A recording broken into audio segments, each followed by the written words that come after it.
যুবকদের মেইন চিন্তা কি? দুনিয়া না? স্ট্যাটাস, চাকরি, বাড়ি, গাড়ি, সুন্দরী বিবি, এই তো। মুয়াজ বিন জাবাল একজন জাহেদও ছিলেন। জাহেদ মানে বলা হয় দুনিয়া বিরাগী, দুনিয়াকে তিনি প্রয়োজন মনে করতেন, এর ভিতর ডুবে থাকতেন না কখনো, অথচ তিনি একজন তরুণ মানুষ ছিলেন। একটা হাদিসে এসেছে হালাল হারামের মধ্যে এই উম্মতের সর্বাধিক জ্ঞান যাদেরকে দেওয়া হয়েছে তার মধ্যে মুয়াজ বিন জাবাল রাদিয়াল্লাহু আনহু একজন। তিনি 18 হিজরিতে ইন্তেকাল করেছেন এবং তিনি অত্যন্ত সুদর্শন ছিলেন, চমৎকার বাগ্মী ছিলেন, মানে খুব চমৎকার করে কথা বলতে পারতেন, জনগণকে বোঝাতে পারতেন। আল্লাহ পাক আমাদেরকে তার মধ্যে হওয়ার তৌফিক দান করুন, আমিন। এবং তিনি জাফর ইবনে আবি তালেব রাদিয়াল্লাহু আনহুর দ্বীনি ভাই ছিলেন। মানে দ্বীনি ভাই কেমন? যখন মুহাজির সাহাবীরা হিজরত করে মদিনায় গিয়েছে তখন ওইখানকার সাহাবীদেরকে বলা হতো আনসার সাহাবী, যারা আওস এবং খাজরাজ গোত্রের ছিলেন। নবী সাল্লাল্লাহু আলাইহি ওয়াসাল্লাম মদিনায় প্রথমে মসজিদ নববী নির্মাণ করলেন, এরপর সামরিক প্রশিক্ষণ, অর্থনৈতিক ভিত্তি শক্ত করা, ইহুদিদের সাথে মদিনা সনদ এবং মুসলিমদের মধ্যে ভ্রাতৃত্বের বন্ধন স্থাপন করলেন। এক সাহাবীর সাথে আরেক সাহাবীর দ্বীনি ভাই সম্পর্ক করলেন। মুয়াজ বিন জাবাল রাদিয়াল্লাহু আনহু ছিলেন জাফর বিন আবি তালেব রাদিয়াল্লাহু আনহুর দ্বীনি ভাই। আর জাফর বিন আবি তালেব রাদিয়াল্লাহু আনহু ছিলেন নবী সাল্লাল্লাহু আলাইহি ওয়াসাল্লামের আপন চাচাতো ভাই আলী রাদিয়াল্লাহু আনহুর ভাই। জাফর রাদিয়াল্লাহু আনহু আবিসিনিয়ায় ওই যে বাদশা নাজাশী তার সামনে সূরা মারিয়াম তেলাওয়াত করেছিলেন, যার তেলাওয়াত শুনে জাফর রাদিয়াল্লাহু আনহু তেলাওয়াত শুনে বাদশা নাজাশীর চোখ দিয়ে দরদর করে পানি পড়তে শুরু করে এবং পরবর্তীতে ওই খ্রিস্টান বাদশা ইসলাম কবুল করেন। আলহামদুলিল্লাহ। আর জাফর রাদিয়াল্লাহু আনহুকে বলা হয় কি? দুই ডানাওয়ালা বলা হয় এই কারণে, জাফর রাদিয়াল্লাহু আনহু মোতার যুদ্ধে শহীদ হয়েছেন। মোতার যুদ্ধটা ছিল রোমকদের সাথে। মুসলিমদের মাত্র 3000 সৈন্য, আর মোতার যুদ্ধে কুফারদের, রোমকদের 2 লক্ষ সৈন্য। এটা কি যুদ্ধ হয়? কোনভাবে সম্ভব? ওই যুদ্ধে নবী সাল্লাল্লাহু আলাইহি ওয়াসাল্লাম 3 জনকে সেনাপতি করেছেন, যে আব্দুল্লাহ বিন রাওয়াহা যদি ইন্তেকাল করে যায়েদ ইবনে হারেসা যদি ইন্তেকাল করে তাহলে জাফর ইবনে আবি তালেব যদি ইন্তেকাল করে বা শহীদ হয় তাহলে তোমরা তোমাদের মধ্য থেকে একজনকে আমির বানিয়ে নিও, একজনকে নেতা বানিয়ে নিও। তো 3 জনই আলহামদুলিল্লাহ এই যুদ্ধে শহীদ হন এবং জাফর রাদিয়াল্লাহু আনহুর 2 হাত কেটে পড়ে যায়। প্রথমে তার 1 হাত কেটে যায়, ডান হাত, তিনি বাম হাত দিয়ে যুদ্ধ করতে থাকেন। তখন বাম হাত কেটে পড়ে যায়, তখন তিনি এই ডানা, এই বাহু দিয়ে পতাকাটা বুকের মধ্যে আঁকড়ে রেখেছিলেন। তারপরে কাফেররা তাকে শিরচ্ছেদ করে, এভাবে তার ইন্তেকাল হয়, শাহাদাত বরণ করেন। এবং নবী সাল্লাল্লাহু আলাইহি ওয়াসাল্লাম মদিনা থেকে বলছিলেন যে জাফর 2 জন ফেরেশতার কাঁধে ভর দিয়ে আমাকে সালাম দিয়ে চলে গেল। নবী সাল্লাল্লাহু আলাইহি ওয়াসাল্লাম বলছিলেন জাফর রাদিয়াল্লাহু আনহুকে এই 2টা কাটা হাতের বিনিময়ে আল্লাহ পাক জান্নাতে 2টা পাখা দিয়েছেন। এইজন্য তাকে বলা হয় 2 ডানাওয়ালা বা 2 বাহুওয়ালা। জাফর রাদিয়াল্লাহু আনহুর দ্বীনি ভাই ছিলেন কে? মুয়াজ বিন জাবাল রাদিয়াল্লাহু আনহু। সবচেয়ে বড় কথা হচ্ছে মুয়াজ বিন জাবাল রাদিয়াল্লাহু আনহু একদিন বসে আছেন, নবী সাল্লাল্লাহু আলাইহি ওয়াসাল্লাম নিজে তার হাত ধরলেন। চিন্তা করেন, নবী সাল্লাল্লাহু আলাইহি ওয়াসাল্লাম নিজে মুয়াজ বিন জাবাল রাদিয়াল্লাহু আনহুর হাত ধরলেন, ধরে বললেন, হে মুয়াজ, ওয়াল্লাহি আল্লাহর কসম, ইন্নী লা উহিব্বুকা, আল্লাহর কসম হে মুয়াজ আমি তোমাকে ভালোবাসি। চিন্তা করতে পারবেন? হে মুয়াজ, আল্লাহর কসম আমি তোমাকে ভালোবাসি। কে বলছেন এই কথা? মুহাম্মদ সাল্লাল্লাহু আলাইহি ওয়াসাল্লাম। এবং এরপর তিনি বলছেন যে তুমি প্রত্যেক ফরজ নামাজের পরে এই দোয়াটা করা ছেড়ে দিও না। কোন দোয়া? আল্লাহুম্মা আইন্নি আলা যিকরিকা ওয়া শুকরিকা ওয়া হুসনি ইবাদাতি। বলেন আমার সাথে, আল্লাহুম্মা আইন্নি আলা যিকরিক ওয়া শুকরিক ওয়া হুসনি ইবাদাতিক। প্রত্যেক ফরজ নামাজের পর হে মুয়াজ এই দোয়াটা করা ছেড়ে দিও না। বলার আগে বলছেন, মুয়াজ আমি তোমাকে আল্লাহর কসম ভালোবাসি। মুয়াজ বিন জাবাল রাদিয়াল্লাহু আনহু সেই সাহাবী যাকে নবী সাল্লাল্লাহু আলাইহি ওয়াসাল্লাম তার গাধার পিঠে বসিয়েছেন। সেই পিঠে বসিয়ে তিনি যাচ্ছেন, মাঝখানে কিছু কথাবার্তা বলছেন। যখনই বলছেন হে মুয়াজ, মুয়াজ বিন জাবাল বলছেন লাব্বাইক ওয়া সাআদাইক ইয়া নবী আল্লাহ, হে আল্লাহর রাসূল আমি উপস্থিত, আমার পিতামাতা আপনার জন্য কুরবান হোক, বলুন। 3 বার বলার পর নবী সাল্লাল্লাহু আলাইহি ওয়াসাল্লাম বলছেন, হে মুয়াজ শুনে রাখো, তুমি কি জানো, হাল তাদরি, তুমি কি জানো, মা হাক্কুল্লাহি আলা ইবাদিহি ওয়া মা হাক্কুল ইবাদি আলা আল্লাহ, তুমি কি জানো যে আল্লাহর প্রতি বান্দার কি হক আছে আর বান্দার প্রতি আল্লাহর কি হক আছে? মুয়াজ বিন জাবাল রাদিয়াল্লাহু আনহু বলছেন, ওয়াল্লাহু ওয়া রাসূলুহু আ'লাম, আল্লাহ এবং তার রাসূল ভালো জানেন। তখন নবী সাল্লাল্লাহু আলাইহি ওয়াসাল্লাম বলছেন সাল্লাল্লাহু আলাইহি ওয়াসাল্লাম যে হাক্কুল্লাহি আলা ইবাদি, আল্লাহর প্রতি মানে বান্দার হক হচ্ছে যে আইয়াবুদুহু, বান্দা আল্লাহর ইবাদত করবে, ওয়ালা ইউশরিকু বিহি শাইআ, এবং বান্দা আল্লাহর সাথে কাউকে শরীক করবে না। এটা আল্লাহর হক। আল্লাহ পাক আমাদের কাছে এটা পান, প্রাপ্যতার, যে আমরা শুধু আল্লাহর ইবাদত করব, তার সাথে কাউকে শরীক করব। আর বান্দার প্রতি ওয়াহাবুল ইবাদি আল্লাহ, বান্দার উপর আল্লাহর হক, মানে আল্লাহ পাকের দায়িত্ব বান্দার উপর হচ্ছে এই যে আল্লাহ ইউআযযিবু, যে আল্লাহ পাক বান্দাকে শাস্তি দিবেন না, আল্লাহ পাক বান্দাকে কোনো আযাব দিবেন না যদি বান্দা আল্লাহর সাথে কাউকে শরীক না করে। আল্লাহ ইউআযযিবু আল্লা ইউশরিকু বিহি শাইআ, যদি বান্দা আল্লাহর সাথে মানে কাউকে শরীক না করে, তাওহীদের উপর থাকে, শিরক না করে, আল্লাহ পাকের এর দায়িত্ব যে ওই বান্দাকে আল্লাহ পাক আযাব দিবেন না। তখন মুআয বিন জাবাল তিনি বলছেন রাদিয়াল্লাহু আনহু, আফালা উবাশশিরুন নাস, আমি কি এই কথাটা মানুষকে বলবো না? আমি কি মানুষকে সুসংবাদ দিব না? নবী সাল্লাল্লাহু আলাইহি ওয়াসাল্লাম বলছেন, লা তুবাশশিরুহুম, তুমি ওদের লা তুবাশশিরুহুম, তুমি তাদেরকে সুসংবাদ দিও না, আপাতত দিও না। কারণ ফায়াত্তাকিলু, তাহলে তারা এটার উপর তাওয়াক্কুল করে বসে থাকবে। তাহলে মানুষ এর উপর তাওয়াক্কুল করেই বসে থাকবে, অন্য সব আমল ছেড়ে দিবে। মুআয বিন জাবাল রাদিয়াল্লাহু আনহু সেই সাহাবী যিনি শেষ মুহূর্তে এই হাদিসটা বলেছেন যে যার শেষ কালিমা হবে লা ইলাহা ইল্লাল্লাহ, সে ব্যক্তি জান্নাতে যাবে। এই হাদিসটা যদি মানুষ শুনে তখন তো মানুষ আমল ছেড়ে দিবে, তাই না? এই জন্য নবীজি বলছেন যে এখন সুসংবাদ দিও না, মানুষকে আমল করতে দাও। কিন্তু আল্লাহর এটা হক যে বান্দা যদি শিরক না করে আল্লাহর সাথে, আল্লাহ পাক তাকে মাফ করে দিবেন ইনশাআল্লাহ, তাকে আযাব দিবেন ইনশাআল্লাহ তাআলা। মুআয বিন জাবাল রাদিয়াল্লাহু আনহু সেই সাহাবী যাকে ইয়েমেনের শাসনকর্তা হিসেবে নবী সাল্লাল্লাহু আলাইহি ওয়াসাল্লাম পাঠিয়েছেন। এখানে তিনি একটা কথা বলেছিলেন যে হে মুআয, তুমি ইয়েমেনে যাচ্ছ সেখানকার শাসনকর্তা হিসেবে, একটা কথা মনে রাখো। দেখেন কি নসিহতটা করছেন, একটা কথা মনে রাখো। এই নসিহতটা প্রত্যেক পলিটিশিয়ানের জন্য। আল্লাহ পাক যাকেই ইকোনমিক সেক্টর হোক, পলিটিক্যাল সেক্টর হোক, সোশ্যাল সেক্টর, যেখানে আল্লাহ পাক দায়িত্ব দিয়েছেন বা ক্ষমতা দিয়েছেন, তাদের সবার জন্য এই নসিহত। কি নসিহত? নবীজি বলছেন, হে মুআয, তুমি ইয়েমেনের গভর্নর হচ্ছ, ঠিক আছে, তবে ইত্তাকি দাওয়াতুল মাজলুম, তুমি মজলুমের দোয়া থেকে বেঁচে থাকবে। মাজলুম কাকে বলে? যার উপরে জুলুম করা হচ্ছে, যার উপর জুলুম করা হচ্ছে, এই মাজলুমদের দোয়া থেকে তুমি বেঁচে থেকো। কারণ লাইসা বাইনাহা ওয়া বাইনাল্লাহি হিজাব, কারণ ওই মাজলুমের দোয়া আর আল্লাহ পাকের মাঝে কোনো পর্দা নাই। কথা কি বুঝতে পারছেন? মাজলুমের দোয়া আর আল্লাহ পাকের মাঝখানে কোনো পর্দা নাই। যদি আপনি কারো প্রতি জুলুম করেন আর সে যদি হাত তুলে বলে আল্লাহ অমুক নেতা আমার উপর জুলুম করেছে, আপনি শেষ। আপনি নিজে ধ্বংস হবেন, ধ্বংসিত হবেন। মানে আপনি যদি কারো প্রতি জুলুম করে ফেলেন আপনার ক্ষমতার বলে, এবং সে যদি আল্লাহর কাছে অভিযোগ পেশ করে, আপনি শেষ, ধরা। কারণ এই মাজলুমের দোয়া আর আল্লাহর মাঝখানে কোনো পর্দা নেই। এই জন্য উমর রাদিয়াল্লাহু আনহুর মতো জালিল কদর সাহাবী, যিনি খুলাফায়ে রাশিদিনের অন্যতম, তিনি পর্যন্ত আলী রাদিয়াল্লাহু আনহুকে বলছিলেন, একদিন উমর রাদিয়াল্লাহু আনহু তার উটের যে ময়লাগুলো আছে এগুলো পরিষ্কার করছেন, এজ এ প্রেসিডেন্ট তিনি উটের ময়লা পরিষ্কার করছেন। তখন আলী রাদিয়াল্লাহু আনহু দেখে বলছেন, ইয়া আমিরুল মুমিনিন, আপনি পরবর্তী খলিফাদের জন্য কত কঠিন দায়িত্ব ছেড়ে যাচ্ছেন। তখন তিনি বলছেন যে ইয়া আবুল হাসান ওয়ালা তালুমুনি, হে আবুল হাসান, আমাকে তুমি এভাবে বেশি প্রশংসা করে আমাকে ধ্বংস করো না। কারণ আমি ভয় করি যে ইরাকের ফোরাত নদীর কিনারায় যদি কোনো মেষপালক বা ছাগলের বাচ্চা পর্যন্ত না খেয়ে মারা যায়, আমি ভয় করি আল্লাহ পাক সেজন্য আমাকে জবাবদিহি করাবো। আমি তো আপনাদেরকে ম্যাচ করে দেখাতে পারবো না এই যুগে কি চলছে আর ওই যুগে কি চলতো। কি চলে না, এখন সবই চলে। আইনের ফাঁক ফোকর, জেনা, আপনার ঘুষ, আপনার দুর্নীতি, আপনার মাদক, আপনার প্রতারণা, অন্যের সম্পদ আত্মসাৎ, কি চলে না ভাই। এবং এগুলো যে চলে, এই চলাগুলোকে আমরা স্বাভাবিকভাবে নিয়ে নিয়েছি, মানে এগুলো হয়। ঘুষ দিতে হয়, দুর্নীতি করতে হয়, ওকে 10 টাকা খাওয়াতে হয়, তাকে 5 টাকা, তাকে 2 টাকা, কমন ট্রেন্ড আমাদের কাছে।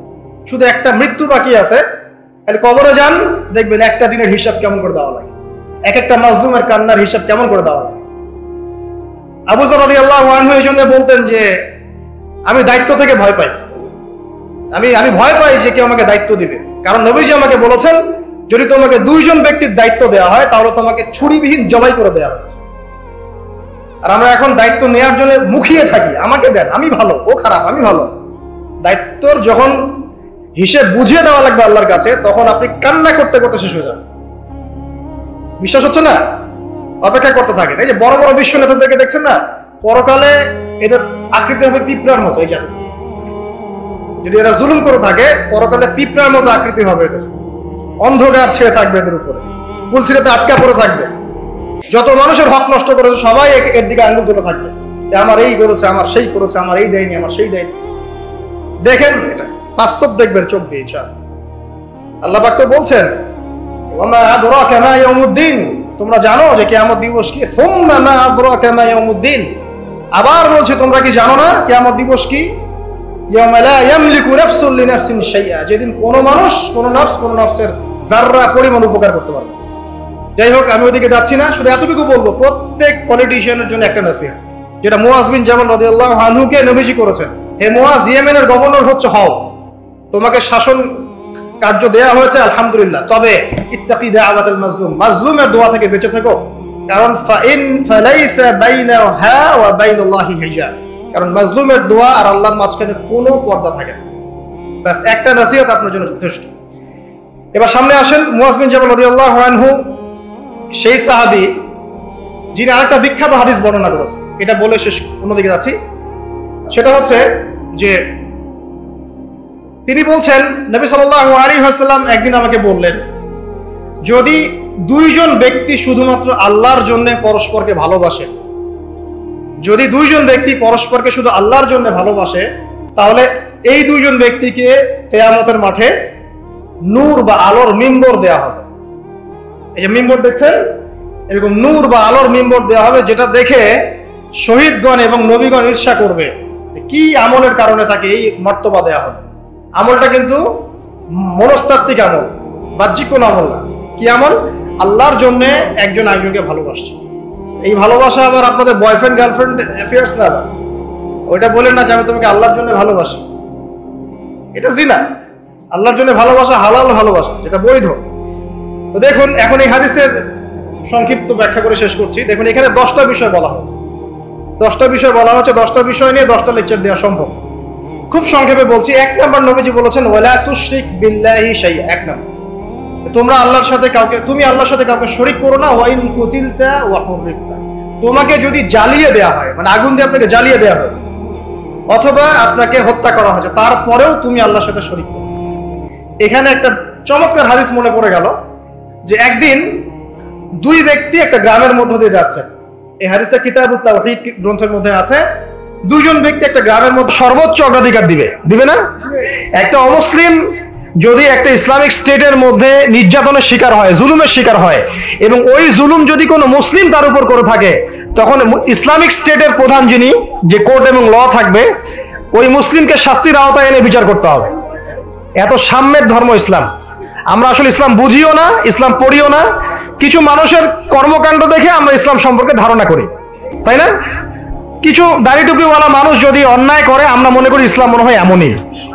দাড়ি টুপি রেখে সিগারেট খাচ্ছে, দাড়ি টুপি রেখে আপনার সুদ খাচ্ছে, দাড়ি টুপি রেখে ঘুষ নিচ্ছে, দুর্নীতি করছে, তখন মানুষ মনে করে মুসলিমরা মনে হয় এমনই। আসলে ইসলামের সাথে কি ওদের কোনো সম্পর্ক আছে? ওদের নাম খালি আব্দুর রহমান, আব্দুর রহিম হতে পারে। তাহলে প্রকৃত ইসলামটা আপনি কোথায় পাবেন প্রিয় মুসলিম ভাই বোন? প্রকৃত ইসলামটা পাবেন আপনি কোরআন এবং হাদিসে। ওইটা পড়ে আপনি ইসলাম সম্পর্কে ধারণা করেন। মুসলিমদেরকে দেখে ইসলাম সম্পর্কে ধারণা করার দরকার নাই, কারণ এখন আমাদের মধ্যে গর্বের বিষয় খুব কমই আছে। মুসলিমই তো দেখেন দুর্নীতি করছে, মুসলিমই ঘুষ খাচ্ছে, মুসলিমই সুদ খাচ্ছে, তা আমাকে দেখে আপনি কি শিখবেন? একজন বড় স্কলার, যিনি আগে অমুসলিম ছিলেন, পরে মুসলিম হয়েছেন, বড় দায়ী এবং আলেমও হয়েছেন, তিনি বলেছেন একটা কথা, যে আমি যদি ইসলাম কবুল করার আগে মুসলিমদেরকে দেখে কবুল করতাম, তাহলে মনে হয় আমি ইসলাম কবুল করতাম না। বরং আমি ইসলাম কবুল করার আগে কোরআন এবং সুন্নাহ ঘাটাঘাটি করে রিসার্চ করেছি, তারপরে আমি আল্লাহকে চিনেছি। তো আমাদের দাওয়াত থাকবে প্রত্যেক মুসলিম অমুসলিম সবার কাছে, যে আগে কোরআন এবং সুন্নাহটা পড়েন। এটা পড়ে আপনি দিন সম্পর্কে একটা ধারণা পাবেন। আমার ব্যবহার, চরিত্র, আমার কার্যকলাপ দেখে আপনি নাও পেতে পারেন। এটা তো সেই যুগ না যে মুসলিমদের চরিত্রের মধ্যে একটা দাগও নাই। এটা কি সেই যুগ? না। আল্লাহ পাক আমাদের সবাইকে কোরআন সুন্নাহ বোঝার তৌফিক দান করুন, এবং আল্লাহ পাক যাদের মনের মধ্যে স্বচ্ছতা আছে, অনেস্টি আছে, আল্লাহ পাক তাদেরকে হেদায়েত দান করুন, আমিন। আসুন সামনে যাই। এই কোরআন পড়তে লাগবে না ভাই? নিয়মিত পড়া লাগবে না? এর সাথে হাদিসের চর্চা করা লাগবে না? ফাজাইলে আমল বইটা বাসায় আছে? নাই? মুনতাখাব হাদিস বইটা আছে বাসায়? তারপরে ফয়জুল কালাম এই বই আছে, রিয়াদুস সালেহিন বই আছে, মিশকাতুল মাসাবি বইটা আছে। এই সব বইগুলো বাংলা হয়ে গেছে না এখন? বাসায় একটু কেনা যায় না ভাই নাকি? আপনি তো গার্লফ্রেন্ডের সাথে খাইতে বসলে 1000 টাকা বিল হয়, হয় না? আর খাওয়ার সময় তো তারা আপনাকে খসানোর জন্যই খেতে বসে, আর আপনাকে খসানোর আগে আরো 2 টাকা খসা এসে আসছে, ওই খবর তো আপনি জানেন না। যখন জানবেন তখন ব্রেকআপ হয়ে যাবে। এটা ট্রেন্ড হয়ে গেছে। তো এই যে টাকা পয়সা নষ্ট হয় না ভাই? চায়ের দোকানে বসলে টাকা নষ্ট হয় না? বসলে 100 টাকা যায়। টাকার কোনো দাম আছে এখন? 500 টাকা কোনো মূল্য আছে? 1000 টাকাতে কিছু হয় এখন? তো টাকা কিন্তু কোনো মূল্য নাই, কমতেছে, আরো দিন যাবে না আরো কমবে। এটাকে আমি বলিনি আগে, বা এক শ্রেণীর স্কলার বলেন নাই? যতদিন যাবে দেখবেন আরো কমতে থাকবে। তো এখানে বলি সাস্টেইনেবল সম্পদ কি হবে তাহলে? জমি জমা হতে পারে, গোল্ড হতে পারে, আপনার সিলভার হতে পারে, আপনার গবাদি পশু হতে পারে, ব্যবসা ইনভেস্টমেন্ট হতে পারে, সাস্টেইনেবল অ্যাসেটে আসে। তো টাকা পয়সা আমরা কিন্তু প্রচুর অহেতুক নষ্ট করে ফেলি। এগুলো জমায়ে বইপত্র কিনে বাসায় পার্সোনাল একটা লাইব্রেরি করা যায় না? খুব কষ্ট হবে? এটা আল্লাহর জন্য যদি করি, আল্লাহ পাক রিজিকে বরকত দিবেন না? রিজিক কি আমার হাতে না আল্লাহর হাতে? আপনার রিজিক যতটুকু আছে এটার একটা দানা না খেয়ে কি আপনি মরবেন? তাহলে আপনি যদি দিনের জন্য খরচ করেন তাহলে কি আল্লাহ আপনার রিজিক কমাই দিবে নাকি আরো বাড়াই দিবে?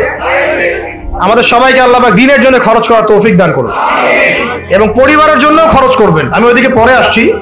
সবচেয়ে উত্তম ব্যয় সেটাই যেটা মানুষ পরিবারের জন্য করে। মুআজ বিন জাবাল রাদিয়াল্লাহু আনহুকে নবীজি বলেছেন সাল্লাল্লাহু আলাইহি ওয়াসাল্লাম, তোমার সামর্থ্য অনুযায়ী পরিবারের পিছনে ব্যয় করবে। আপনার যদি পরিবারের পিছনে বেশি ব্যয় করার সামর্থ্য থাকে আপনি তাই করবেন, কম সামর্থ্য হলে কম ব্যয় করবেন, সামর্থ্য অনুযায়ী করবেন। আল্লাহ পাক তৌফিক দান করুন, আমিন। তো প্রিয় ভাইরা, এই কোরআনের মধ্যে একটা সূরা আছে, সূরা তাহরিম। কি নাম?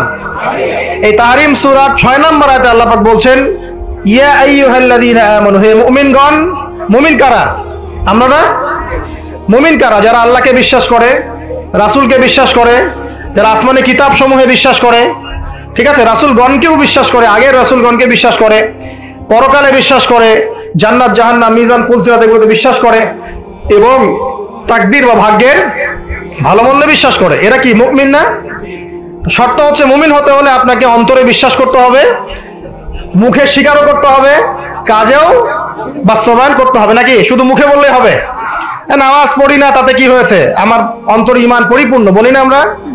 আমি তো কোনো পাপ করি না, নামাজ পড়বো কেন, বলে না? হ্যাঁ, তো নামাজ পড়ে না যদি কেউ বলে যে ভাই নামাজ না পড়া তো কুফরি, তখন আবার খেপে যায়, আমাকে কাফের কেন বললেন? আপনি বেশি জানেন, আমি কাফের না। তো এটা হচ্ছে হঠকারিতা, উদ্ধত আচরণ। তো ঈমানের শর্ত পূর্ণ হতে হলে আমলও তো দরকার আছে নাকি? এখন আমল করতে গিয়ে আপনার কম বেশি হতে পারে, আপনি পাপ করে ফেলতে পারেন। তখন যখনই পাপ হবে উঠে দাঁড়ান, আবার ফিরে আসেন, ওযু করেন, 2 রাকাত নামাজ পড়েন, আবার তওবা করেন, আবার পথ চলেন। পাপ হবে না? পাপ হয়েছে বলে কিন্তু কেউ কাফের হয়ে যাবে না। মনে করেন ইমানদার মানুষ পথ চলতে চলতে জিনা করে ফেলেছে, হতে পারে না? হতেই পারে। তো এখন কি সে কাফের হয়ে যাবে? না, সে বড়জোর জালেম হতে পারে, ফাসেক হতে পারে। সে তওবা করে ফিরে এসে আবার আল্লাহর খাঁটি বান্দা হওয়ার সুযোগ আছে। তো তাকে কি হত্যা করা যাবে? যাবে না। তো এই বিষয়টা খেয়াল রাখবেন যে ঈমানের জন্য 3টা শর্ত। 1, অন্তরে বিশ্বাস, 2, মৌখিক স্বীকৃতি, এবং 3 কি বলেন? কাজে বাস্তবায়ন। মাশাআল্লাহ। এখন আল্লাহ পাক এই মুমিনদেরকে বলছেন যে কু আনফুসাকুম, নিজে এখন জাহান্নামের আগুন থেকে বাঁচো। মানে ঈমান এনেছি বলেই কিন্তু তাহলে জাহান্নামের আগুন থেকে বাঁচা যাচ্ছে না। অন্য কিছু কাজের দরকার আছে, আত্মসমর্পণের দরকার আছে, ইহসানের দরকার আছে, তাকওয়ার দরকার আছে। তুমি নিজে জাহান্নামের আগুন থেকে বাঁচো, এবং ওয়া আহলিকুম নারা, তোমার পরিবার বর্গ যারা আছে তাদেরকেও জাহান্নামের আগুন থেকে বাঁচাও। এই আদেশটা কি সবার জন্য না, নাকি এক শ্রেণীর মানুষের জন্য? সবার জন্য। কোন জাহান্নাম? আল্লাহ ভয় দেখাচ্ছেন সেই জাহান্নাম যেই জাহান্নামে 19 জন কঠিন মনের ফেরেশতা আছে। তারা দায়িত্বশীল ফেরেশতা, তাদের আন্ডারে আর অনেক ফেরেশতা থাকতে পারেন। আলাইহা তিসআতা আশর, সেখানে 19 জন শক্তিশালী ফেরেশতা আছেন। মালায়েকাতুন গিলাজুন শিদাদ, তাদের অন্তরটা খুব কঠিন। আযাব দেওয়ার সময় যাররা পরিমাণ তারা মায়া দয়া করবে না। আযাব দেওয়ার সময় যাররা পরিমাণ মায়া দয়া তারা করবে না। কবরে যখন ফাসেক, জালেম, কাফের, মুশরিককে পিটানো হবে তখন কি কেউ মায়া দয়া করবে? তখন যদি বলে ব্যথা পাচ্ছি, তাহলে কি তারা আযাব দেয়া বন্ধ করে দেবে? শোনেন, সূরা মুমিন নামে একটা সূরা আছে। কোন সূরা? সূরা মুমিনের মধ্যে ফেরাউনের একটা ঘটনা আছে। সেই ঘটনা একটা অ্যামেজিং একটা আয়াত আছে, অ্যামেজিং একটা আয়াত। আল্লাহ পাক বলছেন যে ফেরাউন এবং তার দলবলকে প্রত্যেক দিন সকালে এবং সন্ধ্যায় 2 বেলা করে জাহান্নামের আগুন যেখানে তারা থাকবে ওইটা উপস্থাপন করা হয়। কথা বুঝতে পারছেন না? ফেরাউন এবং তার দলবলকে প্রত্যেক দিন সকাল সন্ধ্যা জাহান্নামের চিরস্থায়ী আবাস কোনটা হবে এটা উপস্থাপন করে দেখানো হয়। আল্লাহ পাক বলছেন যে তুমি নিজে জাহান্নামের আগুন থেকে বাঁচো, তোমার পরিবার বর্গকে বাঁচাও। কোন জাহান্নাম? যেখানে কঠিন মনের ফেরেশতা আছে। এখন আমরা আগে দেখব কোরআন থেকে যে এখানে এরকম পরিবার কোথায়, যে পরিবারগুলো জান্নাতের টুকরা। কয়েকটা করে দেখাচ্ছি। আমিরুল মুমিনিন তিনি আসছেন হেঁটে হেঁটে, একজন ব্যক্তি উট নিয়ে যাচ্ছে। তো উটের পিঠে বোঝা দিয়েছে, বেশি বোঝা। তো তার বক্তব্য হচ্ছে উট তো একটা প্রাণী, এর উপর বোঝা বেশি দিলে কি সমস্যা? আমিরুল মুমিনিন তিনি বলছেন যে তুমি কি জানো না যে উটের হক আছে, পশুর অধিকার আছে? 1450 বছর আগে পশুর অধিকার নিয়ে কথা বলেছেন আমিরুল মুমিনিন। আর আজকে এই যে সোকল প্রগতিশীলদের যুগে মানুষের জীবনের কোনো অধিকারের দাম নাই। কথা ঠিক না ঠিক? আচ্ছা, ওই ব্যক্তি যে যুক্তি দিল আমিরুল মুমিনিন, তার হাতে একটা লাঠি ছিল, ওইটা দিয়ে একটা পিটানি। তুমি কি জানো না যে পশুর অধিকার আছে? তার ছেলে একটা পাপ করেছে, সেই পাপের জন্য তাকে দোররা মারার আদেশ করা হয়েছে। এটা জানেন না আপনারা? দোররা মারা হচ্ছে, যে মারছে কাজী সে একটু আস্তে আস্তে মারছে, কারণ আমিরুল মুমিনিন ছেলে। এটা দেখে ওমর রাদিয়াল্লাহু আনহু নিজে দোররা হাতে নিলেন, নিয়ে নিজের হাতে সজোরে দোররা মারা শুরু করলেন। দোররা মারা এখনো শেষ হয় নাই, তাতেই ছেলে ডেড। যে কোনো সভ্যতার বই পড়েন, ইতিহাস বলেন, সংস্কৃতি বলেন, অর্থনীতি, রাজনীতি, যে কোনো টপিকের বই পড়ে শেষ করে ফেলেন, ওমর রাদিয়াল্লাহু আনহু খেলাফতের মতো স্বর্ণযুগ আপনি পাবেন না। পাবেন? তো ওই তারা কিভাবে এই স্বর্ণযুগটা অর্জন করেছিল? একটাই মানে কারণ, ইসলামী অনুশাসনের তাবেদারি করা, কঠোরভাবে ইসলামী অনুশাসনের তাবেদারি করা। তখন গিয়ে আপনি ওই সভ্যতা এবং সমাজ পাবেন। আল্লাহ পাক আমাদেরকে বোঝার তৌফিক দেখ, আমিন। তো কোরআনে আসেন, আমরা দেখি কিছু এক্সাম্পল দেখি। 1 নাম্বার এক্সাম্পল দিচ্ছি, আদম এবং হাওয়া আলাইহিমুস সালাম, তারা একটা পরিবার না? আচ্ছা, তাদেরকে আল্লাহ পাক ফল খাওয়ার কারণে জান্নাত থেকে নামিয়ে দিলেন না? এই ফলটা খাওয়ার ব্যাপারে, এই গাছের কাছে যাওয়ার ব্যাপারে তাদেরকে উৎসাহিত করেছিল কে? ইবলিস। ইবলিস বলেছিল যে হাল আদুল্লুকা আলা শাজারাতিল খুলদি ওয়া মুলকিন লা ইয়াবলা, হে আদম এবং হাওয়া, আমি কি তোমাদেরকে এমন গাছের সন্ধান দিব না যে গাছের কাছে গেলে তোমরা চিরস্থায়ী হয়ে যাবে এবং বিশাল রাজত্বের অধিকারী হবে। চিরস্থায়িত্বের টোপ এবং রাজত্বের টোপ, এই দুটো দিয়ে তারা আদম এবং হাওয়া আলাইহিমুস সালামকে ডিসিভ করেছিল। এই ফল খাওয়ার সাথে সাথে আল্লাহ পাক তাদেরকে বের করে দেন নাই, বরং ফল খাওয়ার সাথে সাথে তাদের গায়ে জান্নাতের যে পোশাকটা ছিল না, এটা খুলে পড়ে গেছে। তো এই পোশাকটা খুলে ফেললো কে বলেন? ইবলিস, শয়তান। আল্লাহ পাক এটাই বলছেন, ইয়া বানি আদম, হে বনু আদম, লা ইয়াফতিনান্নাকুমুশ শাইতান, শয়তান যেন তোমাদেরকে ফিতনায় না ফেলতে পারে। কামা আখরাজা আবাওয়াইকুম মিনাল জান্নাহ, ঠিক যেমন করে সে তোমাদের পিতামাতাকে জান্নাত থেকে বের করে দিয়েছেন। ইয়ানজিউ আনহুমা লিবাসাহুমা, শয়তান তোমাদের পিতামাতার লেবাস, পোশাক খুলে ফেলে দিয়েছিল। লিউরিয়াহুমা মিন সাওয়াতিহিমা, যাতে করে তাদের লজ্জাস্থান উন্মুক্ত হয়ে যায়। তাহলে আমাদের পিতামাতাকে নগ্ন করে দিয়েছিল কে? ইবলিস। তাহলে এখন আপনি বলেন আমাকে, এই যুগে যারা মুসলিমদের, মুমিনদের, নরনারীদের গা থেকে পোশাক খুলে ফেলতে চায়, এরা কার এজেন্ট বলেন? বুঝতে পারছেন এবার? এই যে নগ্নতা, অশ্লীলতার যে আন্দোলন চলছে, হ্যাঁ, 1000 বছরের সংস্কৃতি, আমরা মাদেরকে দেখেছি ব্লাউজ পরতো না, নাউজুবিল্লাহ, এই সেই, হ্যাঁ আমরা এরকমই পোশাক পরবো। ছোট হতে হতে হতে হতে এখন এক পর্যায়ে দেখবেন বিকিনি পরে ঘুরবে কদিন পর, দেখবেন। বিশ্বাস করছেন না এই কথাটা? দেখবেন ইনশাআল্লাহ, আল্লাহ না করুক, তবে হবে, এটা আমি জানি, বিকজ হাদিস আমি পড়েছি। শেষ জামানায় এরকম নগ্নতা, অশ্লীলতা, বেহায়াপনা বাড়তেই থাকবে, বাড়তেই থাকবে। এবং এমন একটা সময় আসবে যে মানুষ রাস্তাঘাটে জেনা করবে। ওই যুগের সবচেয়ে ভালো ব্যক্তি হবে সে যে তাকে গিয়ে বলবে, বাবা তুমি এইখানে জেনা করছো ভালো, একটু দেওয়ালের পিছনে যেতে পারলা না, সে হবে ওই জমানার ভালো ব্যক্তি। আপনি হাদিসটা বিশ্বাস করলেন না? আমি নিজে হাদিস পড়েছি যে রাস্তাঘাটে মানুষ জেনা করবে। তো এই যে নগ্নতা অশ্লীলতার যে সংস্কৃতি চলছে না, এই কাপড় খুলে ফেলার যে ট্রেন্ড এবং রেভলিউশনের দিকে মানুষ যাচ্ছে এখন, মেয়েরা স্পেশালি, এরা নিঃসন্দেহে মানুষ শয়তান, নিঃসন্দেহে। কারণ ওই যে শয়তান আমাদের পিতামাতার কাপড় খুলে ফেলেছিল, এরা তার এজেন্ট। এরা আমার বোনের গা থেকে কাপড় খুলতে চায়, এরা আপনার স্ত্রীর গা থেকে কাপড় খুলতে চায়, এরা আপনার মায়ের গা থেকে কাপড় খুলতে চায় এবং বলতে চায় এটা স্বাধীনতা।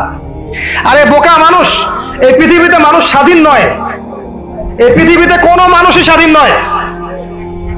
মানুষ কিভাবে স্বাধীন হতে পারে? এখানে পৃথিবীতে যতদিন থাকবে মানুষ আল্লাহর দাসত্বের মধ্যে থাকবে।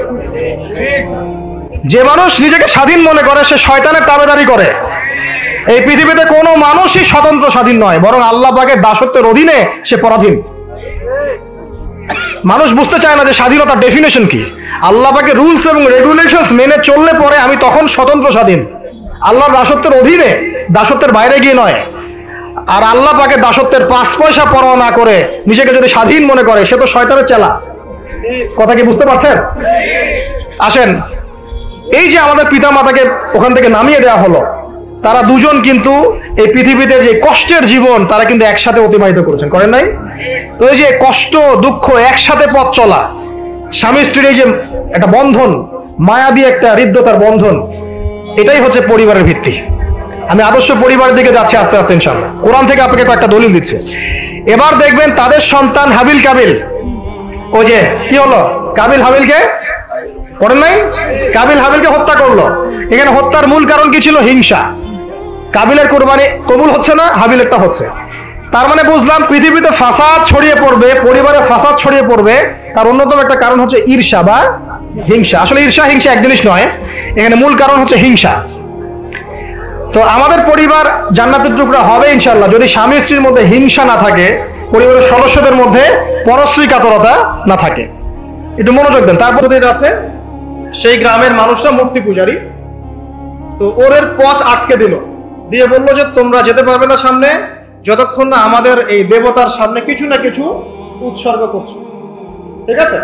একজন বললো যে আমি কিচ্ছু দিতে পারবো না, কারণ আমি তাওহীদপন্থী মানুষ, আমি কিছুই দিব না, আমি কোনো মূর্তির সামনে কোনো নজর মানত পেশ করবো। তখন তাকে চাপ প্রয়োগ করা হচ্ছে যে একটা মাছির ডানা হলেও দিতে হবে। সে বললো আমি মাছির ডানাও দিব না। তখন তারা সবাই মিলে তাকে ধরে হত্যা করল। নবী সাল্লাল্লাহু আলাইহি ওয়াসাল্লাম বলছেন এই ব্যক্তি জান্নাতে চলে গেল।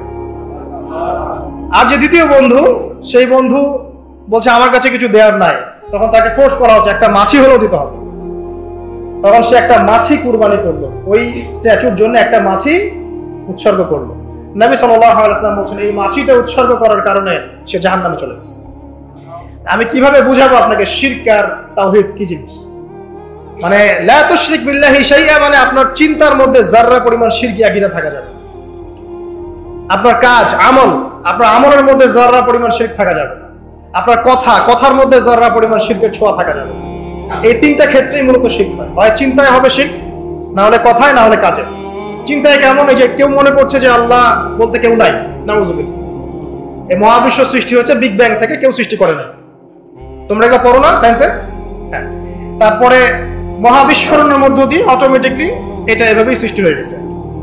পৃথিবী ঘুরছিল, প্রথমে উত্তপ্ত ছিল, তারপরে আস্তে আস্তে ঠান্ডা হলো, পরে হঠাৎ করে ওখানে প্রাণ চলে আসলো। হ্যাঁ, তারপরে কোথা থেকে জানি মানুষ আসলো, তারপর মানুষ গাছের ছাল বাকল করে থাকতো, বন জঙ্গলে ঘুরতো আর পশু শিকার করতো। সব বোগাস কথাবার্তা, মিথ্যা কথাবার্তা। এগুলো একটা কথার সাথে কোরআন সুন্নাহর কোনো মিল নাই। এই প্রত্যেকটা কথা পশ্চিমা সভ্যতা থেকে এখানে আসছে। এই প্রত্যেকটা কথা কোরআন সুন্নাহ বিরোধী। মানুষ না কখনো গাছের ছাল পাতা পরে ছিল, আর না কখনো বন্য প্রাণীর মতো জীবনযাপন করত। মানুষ সৃষ্টির শুরু থেকেই সভ্য ছিল। আল্লাহ রাব্বুল আলামিন আদম আলাইহিস সালামকে কি নগ্ন করে পৃথিবীতে পাঠিয়েছিলেন? তাকে পোশাক দিয়েছেন, তাকে কৃষিকাজ শিক্ষা দিয়েছেন, তাকে জীবন উপকরণ শিক্ষা দিয়েছেন, ওহীর জ্ঞান দিয়েছেন। আল্লাহর জন্য যা যা প্রয়োজন সবকিছু আল্লাহ রাব্বুল আলামিন তাকে ওহীর মাধ্যমে শিক্ষা দিয়েছেন। সভ্যতা শুরু হয়েছে একজন নবী দ্বারা। প্রত্যেক যুগে যুগে সভ্যতা এগিয়ে গেছে নবীদের দ্বারা।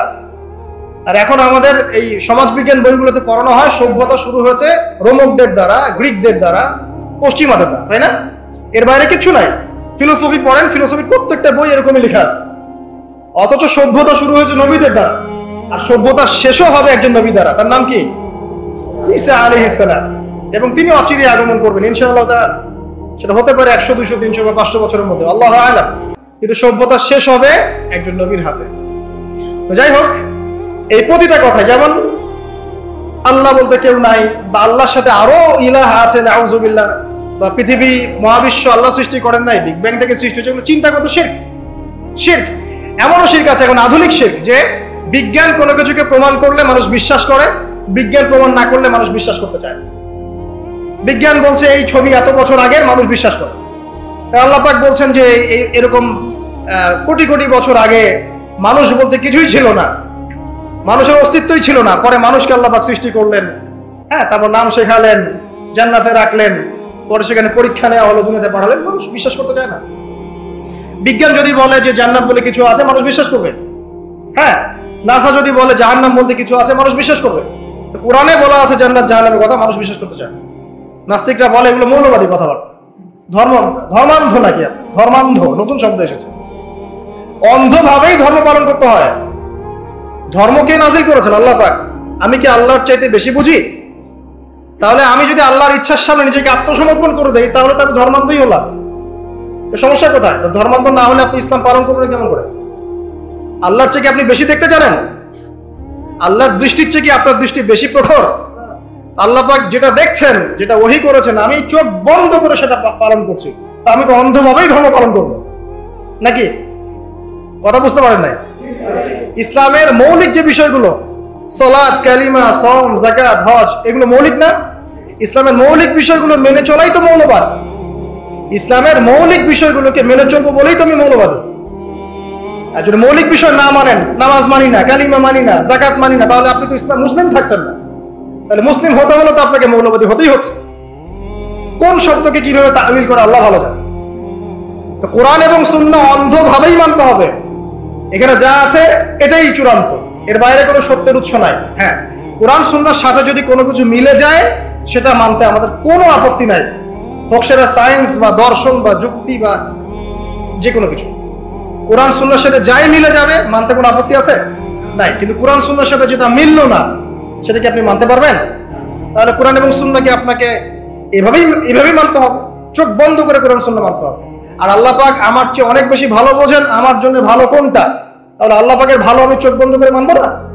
ডাক্তারের কাছে গিয়েছেন, আপনার মনে করেন অনেক বড় রোগ হয়েছে, অনেক ডাক্তার দেখাচ্ছেন, সলভ হচ্ছে না। এর একজন বড় ডাক্তারের খবর পাওয়া গেল, যিনি মাদ্রাসা থাকেন, কথার কথা। সেখানে গেলেন, আপনাকে টেস্ট দিলেন। আপনি তো জিজ্ঞাসা করতে যাচ্ছেন না যে এই টেস্ট কেন দিচ্ছেন, ওই টেস্ট কেন দিচ্ছেন, এই ওষুধ কেন দিলেন, ওই ওষুধ কেন দিলেন, এই প্রেসক্রিপশন কেন? ডাক্তার যা বলছে আপনি অন্ধভাবে নিচ্ছেন না? নাকি আপনার ডাক্তারের এইসব টেস্টগুলো নিজে করার ক্ষমতা আছে? আপনি কি নিজেই টেস্টগুলো করতে পারবেন? ওই ওষুধ কেন দিয়েছে, ওখানে কি গুণ আছে, কি উপকারিতা অপকারিতা আছে, এটা তো ডাক্তার ভালো জানে আমার চাইতে। তখন আমরা কিন্তু অন্ধভাবেই ডাক্তারের কথা মেনে নেই এবং ট্রিটমেন্ট নেই। আর আল্লাহ রাব্বুল আলামিন মহাবিশ্বের স্রষ্টা, তিনি জানেন মহাবিশ্বের কার জন্য কি কল্যাণকর। তিনি মুসলিমদেরকে দিয়েছেন কোরআন এবং সুন্নাহ, পুরো মানব জাতিকে দিয়েছেন। এর মধ্যে আল্লাহ পাক সমস্ত বিষয়ের সলিউশন দিয়েছেন। এখন আমি এটা অন্ধভাবে মানবো না? নাকি আল্লাহকে চ্যালেঞ্জ করবো যে কেন এটা দিলেন, কেন নামাজ পড়তে বললেন, কেন রোজা রাখতে বললেন, কেন হজ করতে বলছেন? সবকিছুর কারণ আছে নিঃসন্দেহে, কিন্তু সব কারণ ব্যাখ্যা করার মতো জ্ঞান কি আমার আছে? আমার জ্ঞান কি আল্লাহর চেয়ে অসীম, না আল্লাহ পাকের জ্ঞান অসীম? তাহলে আল্লাহ পাকের জ্ঞান যেহেতু অসীম, এই অসীম জ্ঞানের অধিকারী একজন সত্তার কাছে আত্মসমর্পণ করবো, এটাই তো ইসলাম, এটাই তো মৌলবাদ, এটাই তো অন্ধত্ব। তাহলে এইসব শব্দগুলো দিয়ে মুসলিমদেরকে ডমিনেট করার কোনো মানে হয় না। এবং এই শব্দগুলোর অপপ্রয়োগটা চেঞ্জ করতে হবে। এটা হচ্ছে মিডিয়ার মধ্য দিয়ে একটা ইসলামপন্থীদের এগেইনস্টে আদর্শিক একটা আঘাত। এইসব শব্দগুলো যারা উচ্চারণ করছে ওরা শিরক করছে। সূরা তাওবা পড়ে দেখেন, এইভাবে ইসলামকে টিটকারি করাটাকে আল্লাহ রাব্বুল আলামিন কুফরি বলেছেন। ইসলামকে এভাবে টিটকারি করার কোনো সুযোগ নাই। প্রতিটা ফান্ডামেন্টাল আমাকে চোখ বন্ধ করেই মানতে হবে, এর মধ্যে নিঃসন্দেহে আমার জন্য কল্যাণ আছে। আর কিছু কিছু বিষয়ে আমি ব্যাখ্যা করার মতো জ্ঞান রাখবো, কিছু রাখবো না। যেগুলো আমি রাখবো না সেগুলো নিয়ে এত বাড়াবাড়ি করার কিছু নেই, হয়তোবা সেই লেভেলে আমার জ্ঞান পৌঁছায়নি। আল্লাহ পাক বোঝার তৌফিক দেখ। বলছিলাম চিন্তাগত শিরক, দেখেন সায়েন্স যেটা প্রমাণ করে সেটা আমরা মেনে নেই, যেটা প্রমাণ করে না সেটা আমরা মানতে চাই। এই যে একটা শিরক, চিন্তাগত শিরক, এখন এই আধুনিক শিরকে আমরা হচ্ছে এগুলো। আধুনিক আরো অনেক শিরক আছে। আল্লাহ রাব্বুল আলামিন কোরআনে একটা বিষয় হালাল করেছেন, আমরা এটাকে হারাম করে নিচ্ছি। আল্লাহ পাক কোরআনে একটা হারাম করেছেন, আমরা দেদারসে হালাল করে নিচ্ছি। এই যে আল্লাহ পাকের হালালকে হারাম করা, হারামকে হালাল করা, এটা বর্তমান যুগের, বর্তমান এই বিশ্বের আধুনিক শিরক। এটাও শিরক। সূরা তাওবার 31 নম্বর আয়াত পড়ে দেখেন। এই নয় যে এরকম শিরকে যারা লিপ্ত থাকবে তাদেরকে হত্যা করতে হবে, বিষয়টা এমন নয়, কিন্তু তারা শিরক করছে, তারা কুফরি করছে। আরো আছে ব্যাপার, এই যে কেউ চিন্তা করছে আল্লাহ ছাড়া কেউ আমার দোয়া কবুল করতে পারে, আল্লাহ ছাড়া কেউ আমার উপকার করতে পারে, আল্লাহ ছাড়া কেউ নাউযুবিল্লাহ আমার অপকার করতে পারে, আল্লাহ ছাড়া কেউ জীবন দিতে পারে বা মৃত্যু দিতে পারে, আল্লাহ ছাড়া কেউ সন্তান দিতে পারে, ইত্যাদি ইত্যাদি। মানুষ চিন্তা করছে না? অনেকে দেখি হাতের মধ্যে কিছু পড়ছে এবং তার বিশ্বাস এটা খুলে ফেললে তার ক্ষতি হবে, আছে না? অনেকে টিয়া পাখি দিয়ে ভাগ্য পরীক্ষা করছে না? অনেকে যে রাশিফল দিয়ে ভাগ্য পরীক্ষা করছে না? আগামীকাল কি হবে একদম স্পেসিফিকলি বলে দিচ্ছে যেটাই হবে। এই যে বিষয়গুলো, এগুলো সবই কিন্তু শিরকের মধ্যে অন্তর্ভুক্ত। ভবিষ্যৎ সম্পর্কে কিছু বলতে হলে বলতে হবে আল্লাহু আ'লাম বিসওয়াব, আল্লাহ পাক ভালো জানেন। তবে আপনি এস্টিমেট করতে পারেন, সেটা অন্য বিষয়। আলামাতুস সাআ নিয়ে কথা বলা হচ্ছে, কিয়ামতের সায়েন্স, এই সায়েন্সগুলো আসবে। এই সাইনগুলো যখন আসবে তখন বুঝাইতে হবে যে কিয়ামত নিকটবর্তী, কিন্তু কেউ বলতে পারবে না এক্স্যাক্টলি কত সালে, কত মাসে, কত বছরে কিয়ামত হবে। আল্লাহু আ'লাম বিসওয়াব। তো এরকম চিন্তাগত প্রচুর শিরক আছে, প্রচুর শিরক। এগুলো জানার জন্য আপনারা কিতাবুত তাওহীদ নামে একটা গ্রন্থ আছে, পড়তে পারেন। 2 নম্বর আমলগত শিরক। দেখেন আমলগত অনেক শিরক আছে। কিরকম? এই যে কেউ আল্লাহ ছাড়া কাউকে সিজদা করছে, আল্লাহ ছাড়া কারো কাছে দোয়া করছে, আল্লাহ ছাড়া অন্য কারো কাছে নজর করছে, মানত করছে। হ্যাঁ, অনেকে দেখা যায় যে কবরে গিয়ে গরু জবাই করছে, খাসি জবাই করছে, করছে না? মৃত ব্যক্তির সন্তুষ্টি অর্জন করার চেষ্টা করছে। এই যে কাজগুলো আছে আপনার কর্মগত শিরক, এগুলোর মধ্যে লিপ্ত থাকলেও কিন্তু এই মুআয বিন জামাল রাদিয়াল্লাহু আনহু হাদিস থেকে আমরা আসলে শিক্ষা নিতে পারি নাই, এখান থেকে বাঁচতে পারছি না। আরেকটা আছে কথার মধ্যে শিরক। এরকম অনেকে দেখা যায় বিভিন্ন রকম কথা বলে ফেলি, এমন এমন কিছু কথা বলি যেগুলো আসলে শিরকের পর্যায়ে চলে যায়। যেমন কি এই যে আমরাই সমস্ত ক্ষমতার অধিকারী, শিরক। যদি বলি যে আমরা এই বিশ্বের নিয়ন্ত্রণ, শিরক। যদি বলি যে বৈষয়িক জীবনে আমরা যা ডিল করব সেটাই, এখানে ধর্মের কোনো ঢোকার কোনো স্বাধীনতা নাই, শিরক। অর্থনীতি নিয়ে কথা বলতে গেলে যদি বলেন যে ইকোনমিক লাইফে আমরা ভালো মন্দ যা বুঝি এটাই, এখানে মৌলবাদী কোনো কনসেপ্ট ঢোকানো যাবে না, কোনো ধর্মান্ধ কনসেপ্ট ঢোকানো যাবে না, ধর্মকে এখানে আনা যাবে না, শিরক। ইভেন আপনি পলিটিক্স করছেন, সেখানে যদি বলেন যে এখানে আমি যা বুঝি তাই, এখানে ধর্মের কোনো অনুপ্রবেশ নাই, শিরক।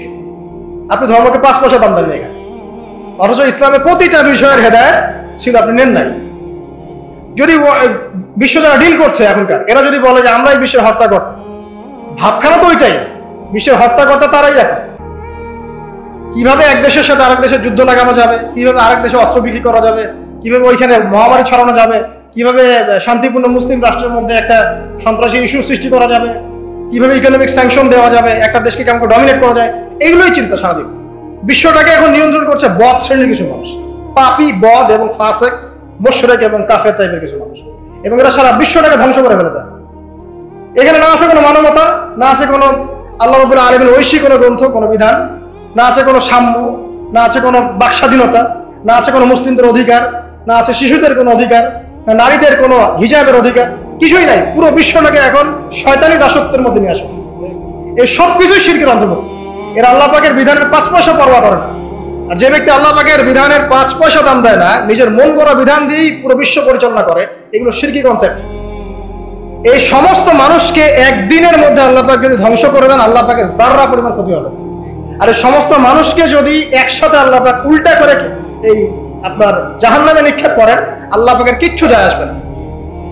এই জন্যই একটা হাদিস বলে রাখি, কিয়ামতের মাঠে 1999 জন মানুষকে আল্লাহ পাক জাহান্নামে দিবেন। দেখে নিন, কিয়ামতের দিন 1999টা মানুষকে আল্লাহ পাক জাহান্নামে দিবেন, দেখে নিন, নাউযুবিল্লাহ। আর 1% মানুষ জান্নাতে যাবে। এই কথা শোনার সাথে সাথে সাহাবায়ে কেরাম রাদিয়াল্লাহু আনহুম ভয়ে কাঁপতে শুরু করলেন। নবী সাল্লাল্লাহু আলাইহি ওয়াসাল্লাম বললেন, তোমরা দুশ্চিন্তা করো না, কারণ জান্নাতীদের মধ্যে আমার উম্মতের সংখ্যাই হবে সবচেয়ে বেশি। কিভাবে যাবে? ওই যে ব্যক্তি তার আমল নামে কোনো শিরক নাই, আল্লাহ পাক তাকে মাফ করে দিবেন ইনশাআল্লাহ। আল্লাহ পাক বলেছেন যত বড়ই পাপ করুক না কেন আল্লাহ পাক যে কোনো পাপ মাফ করতে পারেন যদি আমল নামায় শিরক না থাকে। কিন্তু এখনকার বিশ্বের প্রতিটা সেক্টরে শিরক আছে, আপনি ভালো করে চোখ দিয়ে দেখেন। পড়াশোনাতেও শিরক আছে, লেখাপড়ার মধ্যেও শিরকি আকীদা ঢুকিয়ে দেওয়া হয়েছে। অর্থনীতি ওগুলো পলিটিক্স টলিটিক্স তো বাদ, ওগুলো তো আগেই শেষ। এখন পড়াশোনার মধ্যেও শিরক ঢুকিয়ে দেওয়া হয়েছে, ধর্মের মধ্যেও শিরক ঢুকিয়ে দেওয়া হয়েছে। শিরক থেকে বাঁচা খুবই ডিফিকাল্ট। এই জন্য নবী সাল্লাল্লাহু আলাইহি ওয়াসাল্লাম এখানে বলছেন তোমাকে জ্বালিয়ে দেওয়া হয় বা হত্যা করা হয়, শিরক করো না। আর হাদিসে বলছেন যে ব্যক্তি শিরক মুক্ত আমল নিয়ে আল্লাহর সামনে যান, ওই যে নূহ আলাইহিস সালামের নাম শুনেছেন? আচ্ছা, কত বছর দাওয়াত দিয়েছেন বলেন? এই তো মাশাআল্লাহ 950 বছর। 950 বছর দাওয়াত দেওয়ার পর 40 বা 80টা পরিবার ইসলাম কবুল করেছে। বাকিরা আল্লাহ পাকের গজবে ডুবে গেছে। এখন ডুবে যাওয়ার মধ্যে কি তার ছেলেও ছিল না? নূহ আলাইহিস সালাম আল্লাহকে বলছেন, আল্লাহ ইন্নাহু মিন আহলি, সে আমার পরিবারের একজন, তাকে হেফাজত করে বাঁচাও, আল্লাহ মাফ করে দাও। আল্লাহ পাক বলছেন লাইসা মিন আহলিক, সে তোমার পরিবারের কেউ না। এখান থেকে আরেকটা দলিল দেই, লূত, কওমে লূতের নাম শুনেছেন? মানে সমকামী, ছেলে ছেলে বিয়ে করে, যেটা এখন ছড়িয়ে পড়ছে দিন দিন। প্রতি 10 জনের মধ্যে নাকি একজন এখন মনে করে যে ছেলে ছেলে বিয়ে করা যায়, নাউজুবিল্লাহ। এবং এর এই সভ্যতাটা ধারক বাহক হচ্ছে পশ্চিমারা। ওখানে অনেক আগেই এগুলো চালু হয়ে গেছে। আমেরিকাতে তো চালু আছে, ব্রিটেনে আছে, কানাডায় আছে, অস্ট্রেলিয়া আছে, আমাদের ভারতেও আছে। আর দিন দিন এখন এটাই যে আমাদের সাবকন্টিনেন্ট বাংলাদেশ এখানেও ঢুকে পড়েছে। এবং এদের সংগঠন আছে, এদের পতাকা আছে, পতাকার মধ্যে রংধনুর সাইন আছে। হ্যাঁ, এরা এখন বাক স্বাধীনতার কথা বলে। তো ছেলে ছেলে বিয়ে করতো, এটাও কোরআনে পেয়েছি, কিন্তু মেয়ে মেয়েও যে বিয়ে করে এটা কোরআনে পাই নাই। তো এখন দেখছি মেয়ে মেয়েও বিয়ে করে। কথা কি বিশ্বাস করছেন না? মেয়ে মেয়ে পর্যন্ত বিয়ে করে। তারপরে আরো দেখেছি ইদানিং যে লিভ টুগেদার চলছে বাংলাদেশে। এখন বিয়ের দরকার নেই, একসাথে থাকবেন, বিয়ের দরকার নেই, মানে আপনি একজন বান্ধবী একসাথে চলবেন স্বামী স্ত্রীর মতো, এটা লিভ টুগেদার। বলবে যে উন্নত সভ্যতার এগিয়ে গেছে, আমরা পিছিয়ে থাকবো কেন? শোনো, তোমরা আগাচ্ছ ঠিকই, কিন্তু তোমরা আগাচ্ছ কোন দিকে জানো? তোমরা আগাচ্ছ জাহান্নামের দিকে। তোমরা জাহান্নামের দিকে আগাচ্ছ, তোমরা ঠিকই আগাচ্ছ, অস্বীকার করছি না। তোমরা এগিয়ে যাচ্ছ ঠিকই, বাট জাহান্নামের দিকে। তোমাদের তাকদীরে যদি হেদায়েত না থাকে, জাহান্নামের মর্মান্তিক আযাব থেকে কেউ বাঁচাতে পারবে না। তো এই কওমে লূতকে আল্লাহ পাক ধ্বংস করেছেন নির্মম ভাবে। ফেরেশতাদের পাখা দিয়ে পুরো জাতিটাকে তুলে, ওই যে কওমে লূত জর্ডান ডেড সি ওই জায়গাটা, উপর থেকে পাথর বর্ষণ করে রজম করে উল্টা দিকে আবার দফন করে দেওয়া হয়েছে। তো এই কওমে লূতের নবীর নাম ছিলেন লূত আলাইহিস সালাম, ঠিক আছে? তার স্ত্রী পর্যন্ত কিন্তু ঈমান আনেন নাই, ঠিক নূহ আলাইহিস সালামের স্ত্রীর মতোই। নূহ আলাইহিস সালামের সন্তান স্ত্রী ঈমান আনে নাই, লূত আলাইহিস সালামের স্ত্রী ঈমান আনেন নাই। এবার এখান থেকে আমাদের পারিবারিক হেদায়েতটা কি বলেন? আপনি যদি একজন আলেমের সন্তানও হন, আপনি যদি একজন মুহাদ্দিস মুফাসসির মুফতিরও সন্তান হন, নিজে যদি তাকওয়া ঈমান অর্জন করতে ব্যর্থ হন, আপনার বংশ, আপনার পরিচয়, আপনার জাতীয়তাবাদ, আপনার রক্ত বর্ণ কোনো কিছুই আপনাকে জাহান্নামের আগুন থেকে বাঁচাতে পারবে না। এই জন্য নবী সাল্লাল্লাহু আলাইহি ওয়াসাল্লাম তার কলিজার টুকরা মেয়ে ফাতিমা রাদিয়াল্লাহু আনহাকে বলছেন, হে ফাতিমা, দুনিয়াতে আমার কাছে যা চাওয়ার তুমি চেয়ে নাও, পরকালে আমি তোমার কিন্তু কোনো হেল্প করতে পারবো না। কিন্তু আমরা জানি নবী সাল্লাল্লাহু আলাইহি ওয়াসাল্লাম সবার জন্য আমভাবে সুপারিশ করবেন। তিনি তার স্ত্রী আয়েশা রাদিয়াল্লাহু আনহাকে কাঁদতে দেখে বলছেন, হে আয়েশা, কি জন্য কাঁদছো? আয়েশা রাদিয়াল্লাহু আনহা বলছেন, আল্লাহর আযাবের ভয়ে কাঁদছি ইয়া রাসূলুল্লাহ। নবী সাল্লাল্লাহু আলাইহি ওয়াসাল্লাম বলছেন, আয়েশা, 3টা জায়গা থাকবে কিয়ামতের মাঠে যখন আমিও তোমাকে চিনতে পারবো না, তুমিও আমাকে চিনতে পারবে না। এক, যখন আমলনামা ছুঁড়ে দেওয়া হবে, ইকরা কিতাবাক ওয়া কাফা বিনাফসিকা আল-ইয়াওমা আলাইকা হাসিবা, কেউ কাউকে চিনবে না, সবাই ইয়া নাফসি ইয়া নাফসি। একটা হচ্ছে পুলসিরাত পার হওয়ার সময় কেউ কাউকে চিনবে না, ইয়া নাফসি। আরেকটা হচ্ছে যখন আমলনামা ওজন করা হবে মিজান, কেউ কাউকে চিনবে না। এখন যাদেরকে আপনার আপন মনে হচ্ছে না, আমি একটা কথা তো অনেকদিন বলেছি যে আল্লাহ সুবহানাহু ওয়া তাআলা ছাড়া ইহকাল পরকালে আমাদের প্রকৃত আপন কেউই নাই। কথা বুঝতে পারছেন না? না, সময় হোক বুঝতে পারবেন। এই যে যাদের কথা চিন্তা করে আপনি দুর্নীতি করছেন, ঘুষ খাচ্ছেন, সুদ খাচ্ছেন, এরা আপনাকে চিনবে না মরার পরেই। আপনি মারা যাবেন, এরা আপনাকে চিনবে না পরকালে। তখন যদি আপনি বলেন, হে আল্লাহ, আমি ওদের স্বার্থে সুদ খেয়েছি, পরিবার দেখাশোনা করার জন্য ঘুষ নিয়েছি, দুর্নীতি করেছি, ওরা উল্টা বলবে যে আল্লাহ, একে তো আমি নিতে বলি নাই, ওকে তো আমি নিতে বলি নাই, ও হিসাব ও দিবে, আমি এসবের মধ্যে নাই। আপনার স্ত্রী আপনাকে কথা বলবে, ইয়াউমা ইয়াফিরুল মারউ মিন আখি, ভাই ভাই থেকে দৌড় দিয়ে পালাবে ওই দিন। ওয়া উম্মিহি ওয়া আবি, তার মা বাপ থেকে পালাবে। ওয়া সাহিবাতিহি ওয়া বানি, এই যে স্ত্রী সন্তান, এগুলো থেকে পালাবে মানুষ। লিকুল্লি ইমরিইন মিনহুম ইয়াওমাইযিন শা'নুন ইউগনি, প্রত্যেক সত্তা সেই দিন নিজেকে নিয়ে ব্যস্ত থাকবে। তো এখান থেকে শিক্ষা দেখেন যে পরিবার আদর্শ হবে যখন পরিবারের প্রত্যেকটা মানুষ নিজেকে নিয়ে ভাববে যে আমি কতটুকু ইমানদার হয়েছি, আমি কার সন্তান সেটা বড় কথা নয়, আমি কতটুকু ইমানদার হতে পেরেছি, কতটুকু মুত্তাকি হতে পেরেছি, আল্লাহওয়ালা হতে পারলাম, এটা মূল কথা। ফেরাউনের স্ত্রী আসিয়া ফেরাউনের আন্ডার থেকেও সে মুমিনা হয়েছে, হয় নাই? ফেরাউন যে বড় কাফের, এই কারণে কি তার স্ত্রী শাস্তি পাবে? পাবে না। বরং আমাদের নবীজি মেরাজের রাতে গিয়ে দেখেছেন এবং গন্ধ পেয়েছেন যে সুঘ্রাণ ছড়াচ্ছে একটা জায়গা থেকে। তখন জিবরাইল আলাইহিস সালামকে জিজ্ঞাসা করলেন যে এখানে এত সুন্দর ঘ্রাণ কোত্থেকে আসছে? জিবরাইল আলাইহিস সালাম বললেন এটা হচ্ছে ফেরাউনের স্ত্রী আসিয়ার ওই ঘর যেটা আল্লাহ পাক তার জন্য জান্নাতে মানে বানিয়েছেন, ওইখান থেকে এই সুঘ্রাণ আসছে। সুবহানাল্লাহ। তার মানে এখানে আমরা শিখলাম নিজের চরকায় তেল দিতে হবে, নিজে আমাকে নামাজ পড়তে হবে, নিজেকে আমল করতে হবে, নিজেকে দিনের জন্য কিছু করতে হবে, নিজেকে পর্দা করতে হবে। পরিবারের সদস্যদের দিকে তাকানোর এখন সময়, আগে নিজে। না হলে নবী পরিবারের সদস্য হয়েও দেখেন জাহান্নামে মানুষ যাচ্ছে। এবার সামনে যাই, চলেন। ইব্রাহিম আলাইহিস সালাম নাম শুনেছেন? আচ্ছা, তার বাবা কি করতেন? বড় পুরোহিত ছিলেন। আর যেখানে শিরক সেখানেই দেখবেন ইব্রাহিম, যেখানেই কুফর সেখানেই মুহাম্মদ সাল্লাল্লাহু আলাইহি ওয়াসাল্লামের জন্ম হয়, এটাই নিয়ম। তো সেখানে আল্লাহ পাক জন্ম দিলেন ইব্রাহিম আলাইহিস সালামকে, যিনি তার পিতাকে নসিহত করছেন, আব্বা তুমি কেন লিমা তা'বুদু, তুমি কেন এমন এক সত্তার ইবাদত করো, মা লা ইয়াসমাউ, যে শুনতেও পারে না, ওয়ালা ইউবসিরু, সে দেখতেও পারে না, ওয়ালা ইউগনি আনকা শাইআ, সে তোমার কোনো উপকারও করতে পারে না, ক্ষতিও করতে পারে না। ইভেন তোমার স্ট্যাচুর গায়ে একটা মাছি যদি বসে, এটাকে সে নিজে সরাতেও পারে না, তার কোনো ক্ষমতা নাই। এখন তুমি কেন বাবা এর ইবাদত করছো? ইব্রাহিম আলাইহিস সালাম বলছেন। তখন তার বাবা বলছেন, আনতা রাগিবুন আন আলিহাতিনা ইয়া ইব্রাহিম, হে ইব্রাহিম তুমি কি আমাদের এই উপাস্যদের থেকে মুখ ফিরাচ্ছ? যদি তুমি ফিরে না আসো তাহলে আমি তোমাকে বাসা থেকে বের করে দিব, তোমার মাথা পাথর দিয়ে মেরে ফাটিয়ে ফেলবো। তো ইব্রাহিম আলাইহিস সালাম তর্ক করলেন না, বললেন সালামুন আলাইক, আপনার উপর শান্তি বর্ষিত হোক। এই বলে তিনি বাসা থেকে বের হয়ে গেলেন। খেয়াল করে দেখেন, যুবক ছেলে ইব্রাহিম, সে তার পিতাকে দাওয়াত দিল, তার পিতা একজন বড় শিরকের কারিগর, যে তার দাওয়াত কবুল করলো না। কিন্তু ইব্রাহিম আলাইহিস সালাম কিন্তু মিথ্যার সাথে সত্যের আপোষ করলেন না। তিনি প্রয়োজনে একা চলে গেলেন বাড়ি থেকে, তারপরেও আল্লাহর আনুগত্য ছাড়লেন না। পরিবারের হেদায়েত এখানে নাই? আছে। আরো সামনে যান, ইব্রাহিম আলাইহিস সালামের একজন স্ত্রীর নাম কি? হাজেরা, আরেকজনের নাম কি? সারা। সারা আলাইহিস সালাম থাকেন ওই যে শামে, প্যালেস্টাইন, আর হাজেরা আলাইহিস সালামকে রেখে আসা হয়েছে কোথায়? মক্কায়, এই যেখানে জামজাম কূপ তৈরি হলো। এখানে হাজেরা আলাইহিস সালামকে রেখে যাওয়ার সময় তিনি বলছেন যে আমাদেরকে এই জনমানব শূন্য জায়গায় কেন রেখে যাচ্ছেন ইব্রাহিম? ইব্রাহিম আলাইহিস সালাম বলছেন, আসলে উনি কিছু বলছেন না, চুপ করে আছেন, আবার জিজ্ঞাসা করছেন, আবার চুপ করে আছেন। এবার তিনি বলছেন হাজেরা আলাইহিস সালাম যে আপনি কি আল্লাহর আদেশেই কাজ করছেন?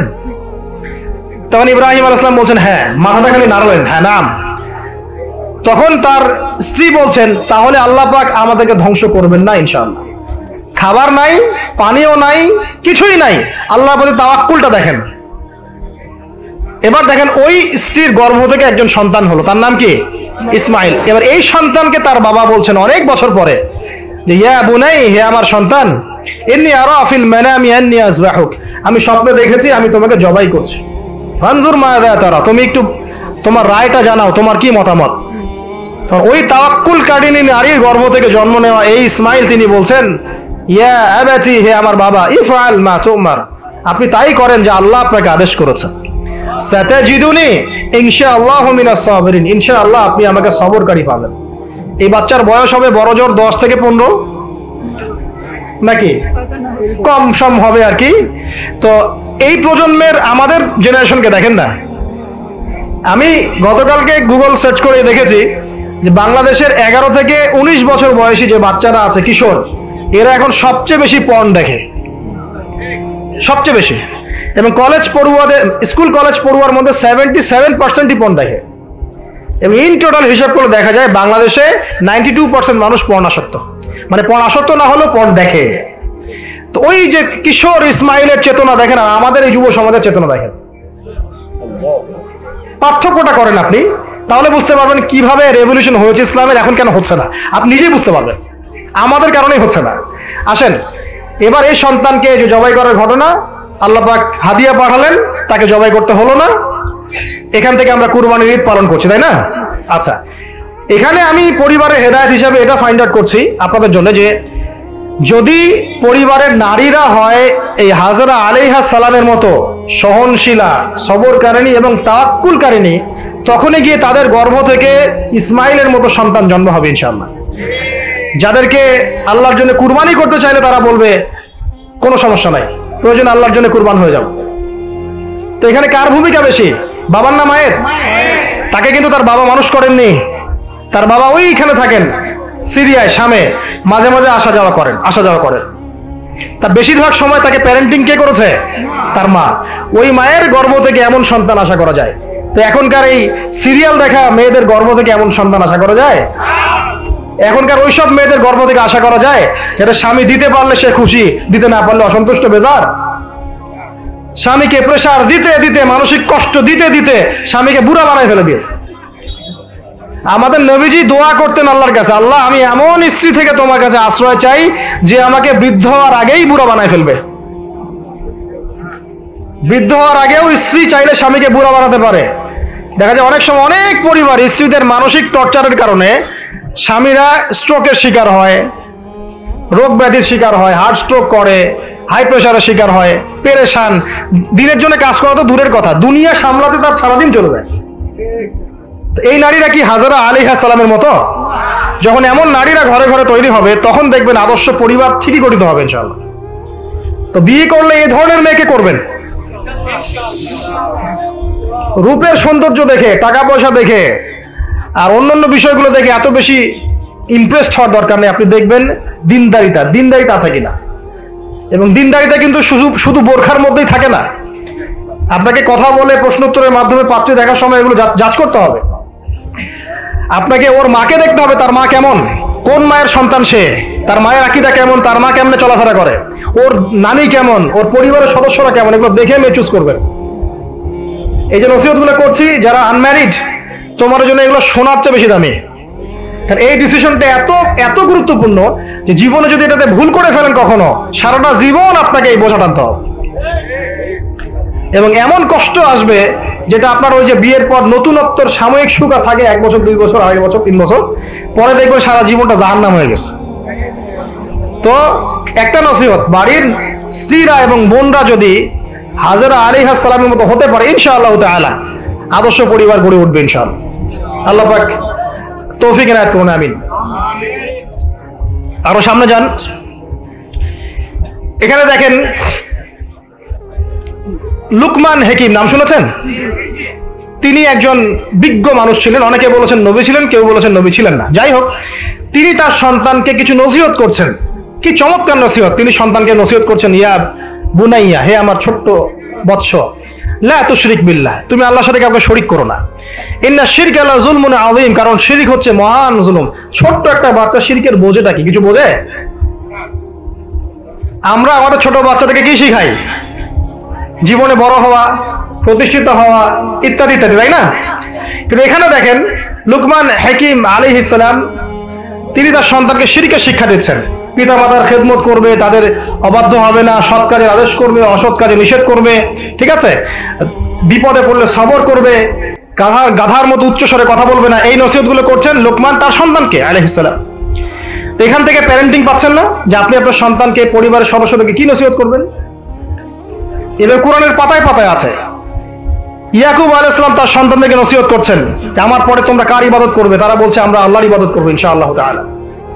ইউসুফ আলাইহিস সালামের সাথে তার পিতার একটা গভীর প্রেমের সম্পর্ক ছিল। আসহাবুল কাহফের মধ্যে আপনি এর এক্সাম্পল পাবেন। তো কোরআনের এভাবে পাতায় পাতায় আপনি দেখবেন যে আলহামদুলিল্লাহ আল্লাহ পাক আমাদেরকে আদর্শ পরিবার গড়ার এই মেসেজগুলো দিয়েছেন। বলতে গেলে অনেক লম্বা সময় চলে যাবে, তো বাকিগুলো আপনারা খুঁজে বের করবেন ইনশাআল্লাহ। আল্লাহ পাক তৌফিক দান করুন। এবার আসেন যে নবী সাল্লাল্লাহু আলাইহি ওয়াসাল্লাম এবং সাহাবায়ে কেরামের যুগে পরিবারগুলো কেমন ছিল। খুব শর্ট করে বলি, তখন পরিবারের মধ্যে তাওহীদ ছিল, ঠিক আছে? পরিবারের মধ্যে সুন্নত ছিল, পরিবারে কোরআনের তালিম চর্চা ছিল, পরিবারে পর্দা ছিল, পরিবারের মধ্যে দেখবেন আপনি মাশাআল্লাহ ইসলামিক অনুশাসন ছিল, একটা শাসনের লাঠি ছিল, পরিবারের মধ্যে হৃদ্যতা ভালোবাসার বন্ধন ছিল, হ্যাঁ, পরিবারে হালাল রিজিকের প্রাচুর্য ছিল, পরিবারের মধ্যে অপসংস্কৃতি ছিল না, ইসলামিক সংস্কৃতি ছিল। মানে ওই সময় পরিবারগুলো এক একটা সোনার টুকরা ছিল না, তাই না? ছিল না, জান্নাতের টুকরা ছিল। মানে যত ভালো গুণ সব পরিবারে ছিল, আর খারাপ গুণের সাথে তারা খুব একটা সম্পর্কিত ছিলেন না, আলহামদুলিল্লাহ। কিন্তু নবী সাল্লাল্লাহু আলাইহি ওয়াসাল্লাম শেষ জামানার হাদিসগুলো যখন বর্ণনা করেছেন, তখন যে কথাগুলো বলেছেন যে শেষ জামানায় পরিবারের ভাঙনগুলো বেশি হবে, বিচ্ছেদ বেশি হতে পারে, সন্তানরা দেখবেন পিতামাতাকে সম্মান করবে না, হ্যাঁ, পরিবারে আপনার অপসংস্কৃতি অনুপ্রবেশ করবে, জেনা বেড়ে যাবে, মাদক বেড়ে যাবে, অশ্লীলতা বেহায়াপনা বেড়ে যাবে, প্রতিবেশীর অধিকার ক্ষুণ্ণ করা হবে, ভাইয়ে ভাইকে খুন করবে, বোন বোনকে মানে চুলাচুলি করবে, মানে পরিবারে অশান্তি বিরাজ করবে, এমনটা হাদিসের মধ্যে কিন্তু বর্ণিত আছে, প্রচুর হাদিস আছে। তো এই অবস্থায় একটু আপনাকে দেখাই যে এখন এমন একটা অবস্থা চলছে যে আপনি ম্যাক্সিমাম পরিবারগুলোর মধ্যে যাবেন, আপনি গিয়ে দেখবেন ম্যাক্সিমাম পরিবারে কিন্তু নামাজটা নাই। ম্যাক্সিমাম পরিবারে যাবেন, আপনি গিয়ে দেখবেন সেখানে কিন্তু পর্দাটা নাই। বেশিরভাগ পরিবারে আপনি যান, দেখেন দিনের ইলম চর্চা